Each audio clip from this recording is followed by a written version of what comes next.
Hey guys, welcome back to my channel. Sorry, I'm a teary mess. And I'm a hot mess, but I've been back from the hospital. I just wanted to keep you guys updated. So, this might be a longer video, guys. I can't breathe well. So, this past week, I've been really struggling. Struggling to breathe. First, it started out with, like, I would say viral infection kind of thing. I didn't have a fever. I had chills, very achy, and I just felt fucking like crap. Like, bro. I was like, all right, maybe I'm getting sick, or my allergies are so bad because it's been super high pollen where I live. Then Friday started. Now, sometimes I get costochondritis, which is inflammation of the ribs. So my left rib was super swollen. It's gone down, thank God. But super swollen, so painful. When I tried to take in deep breaths on my left lung, I couldn't barely do that. So my family were like, you're going to the hospital. You don't have a choice. After what happened with your gallbladder, Heather, and you almost died, and you tried to avoid hospitals. I'm explaining to you guys why I avoid hospitals in a minute. But I was like, fine, I'm not even going to argue. Like, I can't breathe. We need to go. And I have vital stuff at home because I'm an autoimmune patient, so you really should. So I had my oxygen stuff. I had a blood pressure cuff. My watch does everything. Heart rate, oxygen. Like, it's beautiful. It was only like, the normal price I think was like $50, $60. I don't know why people spend money for just name brands when my watch does way better than those watches.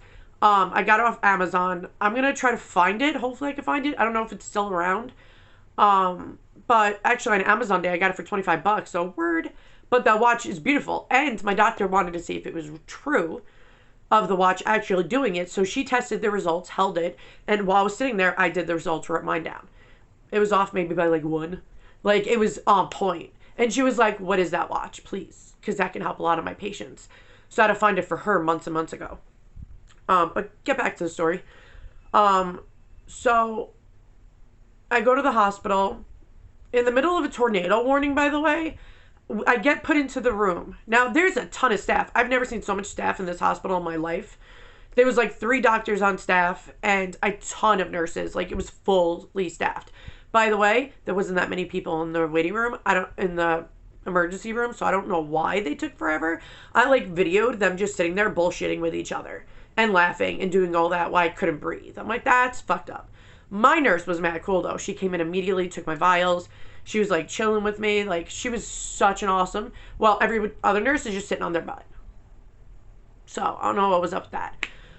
But as I'm sitting there after she does the vials and all that crap, I'm waiting in the room with somebody with me, and all of a sudden on the loudspeaker, their radio dispatch, tornado warning. And I'm like, oh my God, I left the kids in the middle of a tornado warning. So I tried to, and my husband was at work. So hold on, guys, somebody's calling me. Freaking doctors. Hold on 1 second. Sorry, guys, for the interruption. It was one of my son's doctors. That's a whole other story. I feel like the medical field really makes people frustrated. So I'm going to break this down to you guys. So after I got to the hospital, they did my vials, whatever. She's like, we're going to keep the oxygen saturated. So my symptoms did not match what the norm is. Sorry, my air conditioner popped on.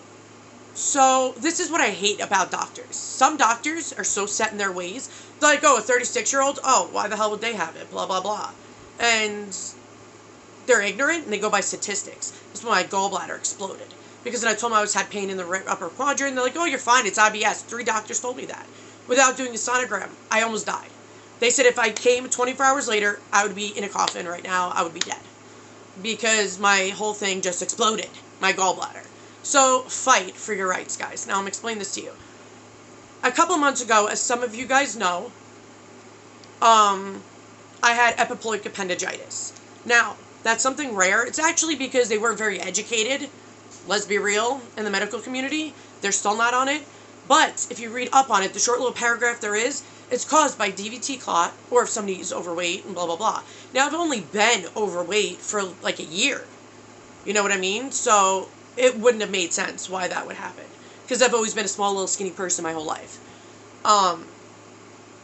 But apparently, because they didn't want to do a sonogram to check for DVT clots, and they could have prevented all this. Sorry, when I get upset, I get winded. Whew, Lord Jesus. So, I'm like trying to make sure the color of my lips aren't going to change blue because I gotta go back to the hospital then. But I see my doctor at 3:20 anyway today.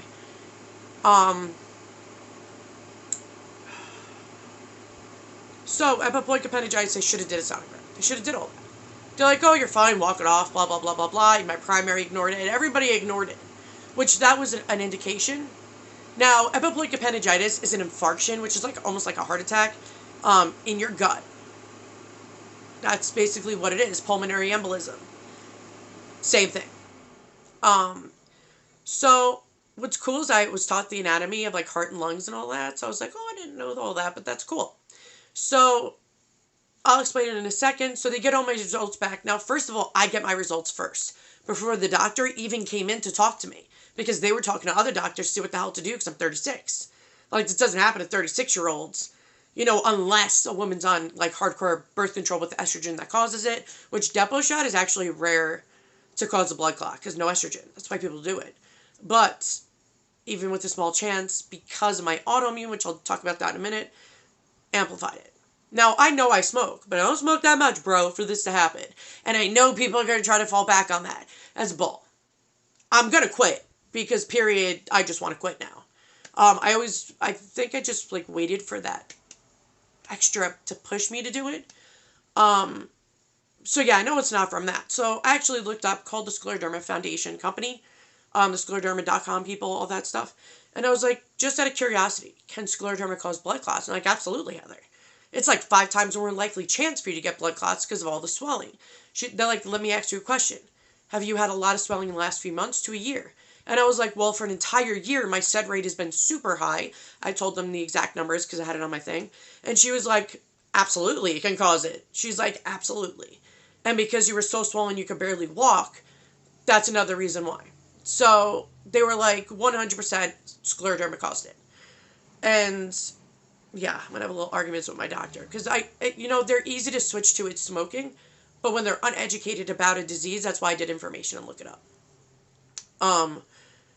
And it would be like an unprovoked. There's nothing I did that would have caused this. Besides my shitty disease. So when I got all my test results back first before she came in, I knew what the D-dimer test is. It will tell you if you have a blood clot or not. So 300 to 500 is normal. Anything above that means you have a blood clot, or pulmonary embolism, actually. And mine was 1,300. 3 times what the high normal is. If you want to go by normal, it's like 5 times. I immediately started bawling. My son's birthday's tomorrow. April 25th, Stevie's 17. And I could still die for his birthday, and that's heartbreaking. I'm going to do my very best to make sure that doesn't happen to my kid, because I can't even imagine what that would do to him. So, they did more CTs. Now, I don't understand why they did a CT first without contrast, because every time I've gone to the hospital, they've always done it with contrast. It's useless to do without contrast, especially when you're trying to look for something. So they also did an x-ray to check to see if I had an injury to my ribs, because my ribs were massively swollen. Like, swollen. But see, there was so much pain going on in different areas that, to me, my biggest pain was my rib inflammation, which is, like, superficial. It's not deep. So she's like, does it hurt consistently, deeply? And I was like, no.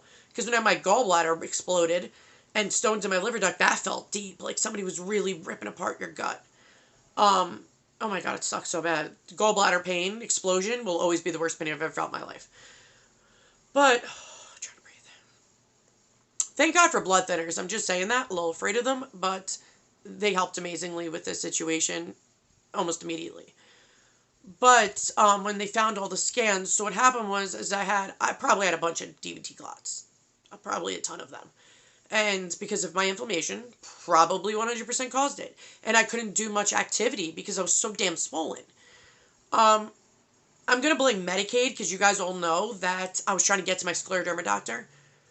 For like freaking forever, like a solid year, but they were like, no, you need this. I did it. No, you need to do this more detailed. No, I fucking flipped out at Thanksgiving time. I was like, listen, for a solid year, I could die because you freaking want to prove this, and I've done everything you've asked me to do.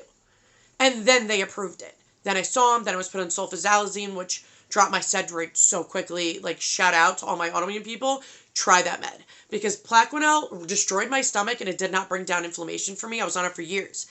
And now that I'm on sulfasalazine, it brought down all my inflammation like that. Normally it says up to 3 months it could take, is when you start to feel a difference and stuff. But I felt a difference after a month of being on it. And then they checked because they didn't believe me it worked that quick. Oh, it dropped like 40 freaking points. It was amazing. So try it. It's great. And they have a stomach coating one that's a slow release so it doesn't hurt your stomach. Which, yay. But anyway, so what happens is say your heart's here, right? Your lungs around the side. So no matter what, blood clots always go through the heart. They go to your lungs, or they can even go to your brain.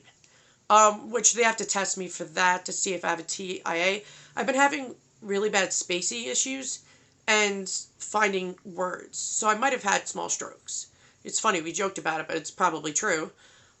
They did a brain blood test thing, and it showed normal, but they don't know if I just had a small one that went there and just went pop, and I just had an issue. So that's got to be checked. So I'm going to have to do MRIs, but I hate brain MRIs. They put your head in a cage. Ugh, hate it. But they had to check my heart. They're like, listen, you might have to be admitted. They said, but if it's just your lungs and your heart's good, your brain's good, you're a low risk, then we can send you home, but you have to stay on the blood thinners. They're like, your pharmacy has to approve it, because they get worried because insurance companies constantly freaking deny people. So what the symptoms I had was weird. So diaphragm all the way around, the entire diaphragm section, was super swollen, like super swollen, and extreme gas that was trapped inside my rib cage. Like I felt what it feels like when you're, and they were worried that I was having a heart attack too, because I felt it up here in my shoulder. That's what actually made me go, honestly, because that scared me. But it, like the gas bubble, like inside here, which I don't really get unless surgery happens. And it felt like trapped everywhere. Now, they said in rare cases that does happen. Normally, it's just lung pain, blah, blah, blah. They said in some cases, it could feel like a really strong, painful air bubble stuck. And it's not. It's bad. So they did an EKG. They did all the blood tests for the heart. Everything looked normal and good. The brain one came back normal. So they were like, okay, so what happens is, because my left lung, I didn't feel anything in my right. I felt it in my left. I do have them in my right. My left is just worse. So on the right side was the easy part. There's they're small, but a small one up top of the lung, middle of the lung, and the bottom of the lung. My left side, they're all on the bottom. And my bottom lobe collapsed. And I have a lot of built up fluid, pleurisy, for anybody who does know that. And I got xoxoxox because of this, which is so painful. So when they started the blood thinner, like they gave me an anti-inflammatory, which I think they should have waited. I'm just saying. But they gave me a shot, didn't do shit for pain. Like it didn't. My blood pressure, by the way, was like 170 over like 98 or higher. I don't remember exact, but I know it was freaking high, and it scared them. And they were like, we're going to just say that you're in pain. This is why this is happening. I'm like, that high? Mine's never been that high in my life, so probably. Sorry, guys. Give me a minute.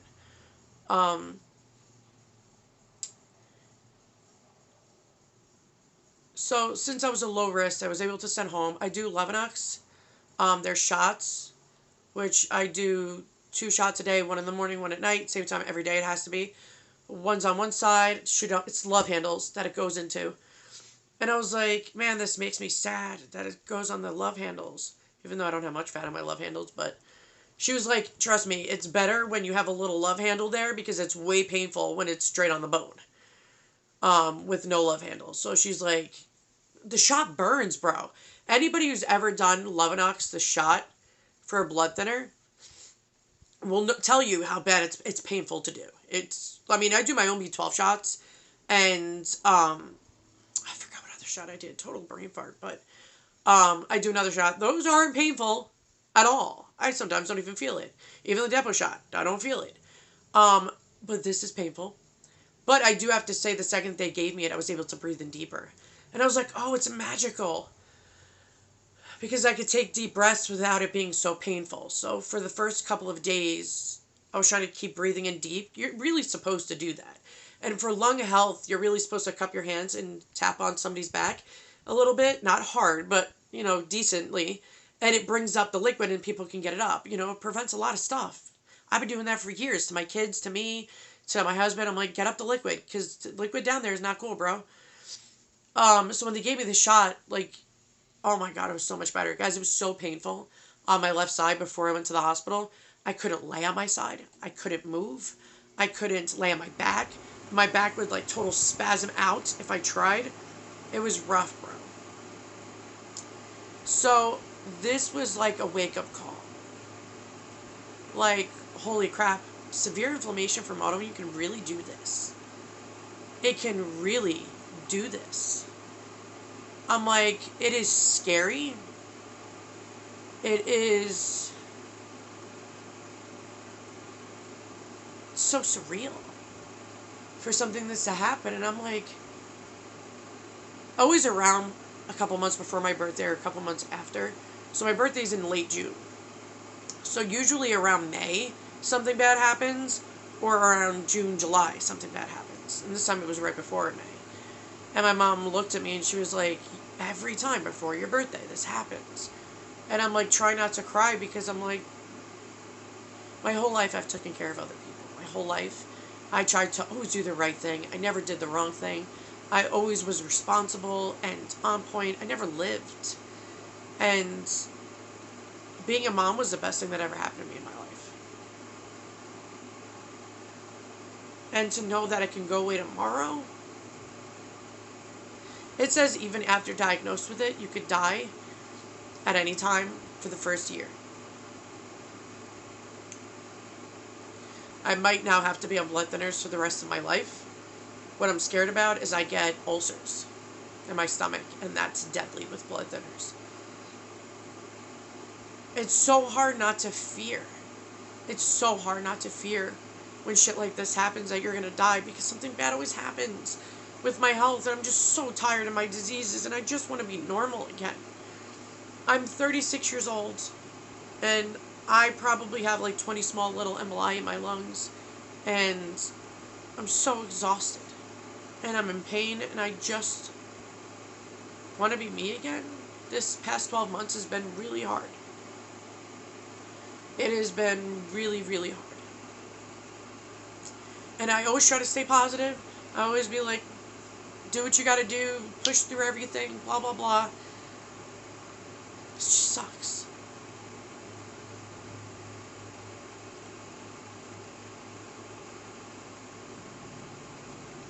I don't know what's gonna happen to me.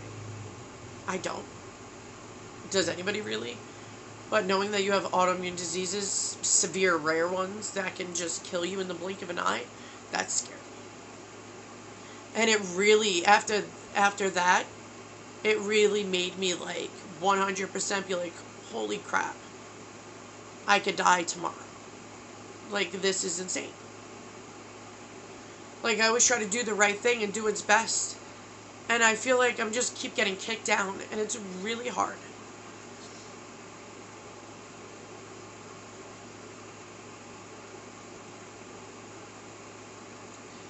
I just hope things get better from here on out. I hope this never happens again. It might.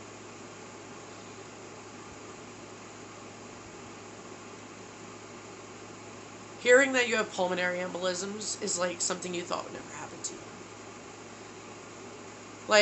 I'm always healthy and exercising and doing whatever, and this year, 12 months, just 12 months to this day, has been so hard.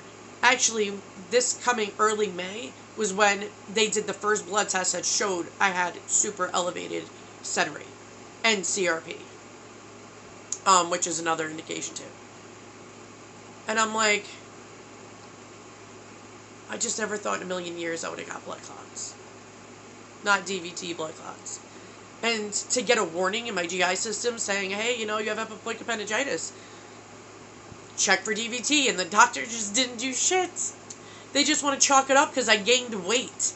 wow, I gained weight for once in my life and you're going to blame that on me. When if they just paid fucking attention and did the sonogram for DVT clots, they would have found it and it would have saved everything. It's just so frustrating. I feel like I'm damned if I do and damned if I don't. But I just want to let you guys know that I'm home. I don't know what's going to happen. I really don't. I don't know where to go from here. I let all my doctors know everything.